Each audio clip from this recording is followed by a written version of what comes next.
दो तीन शेर पंजाबी दे याद आ रहे हैं, उन्होंने हयाती च लिखे याद आ रहे हैं टावां टावां। बाद च मैं उर्दू भी ले आ गया,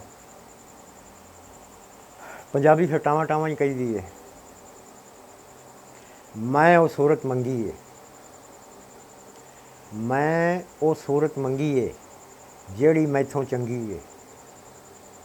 घूरी पावन वालिया मेरी ज़ात मलंगी है। इनू बड़ा पसंद करते होंगे सी। फिर एक होर गज़ल के दो तीन शेर याद आ रहे हैं कि शीशे तेरियां वंगां पारों, शीशे तेरियां वंगां पारों टुट जांदे ने संगां पारों। तू दिस्या ते चानन होया काल पिया सी रंगां पारों। इनू पसंद करते होंगे सी इस गज़ल को।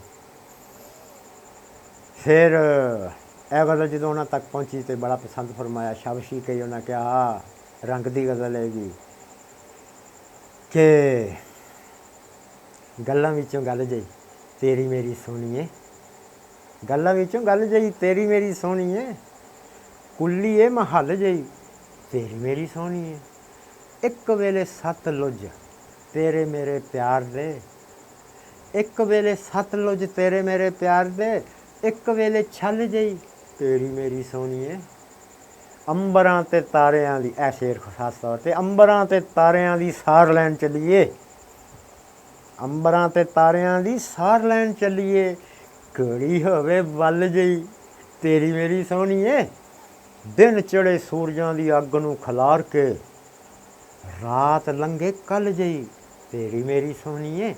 इनू पसंद फरमाते होंदे सन। फिर एक शेर सी, है तो एवं नैगेटिव थाट का शेर, लेकिन इस शेर नूं कहंदे सी कि सुना तो दिता ही वड्डा शेर है, लेकिन अगर तो सुनावी ना।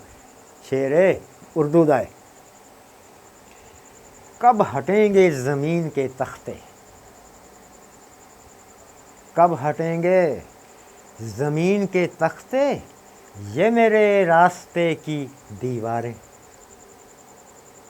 कहते सी नैगेटिव ना किया कर, ना पढ़िया कर, मैं भी फिर छड़ गया। ये भी शेर उन्होंने बहुत पसंद सी। और माशाअल्लाह बड़ी हौसला अफजाई करते सी, बड़े बड़े शेर सी।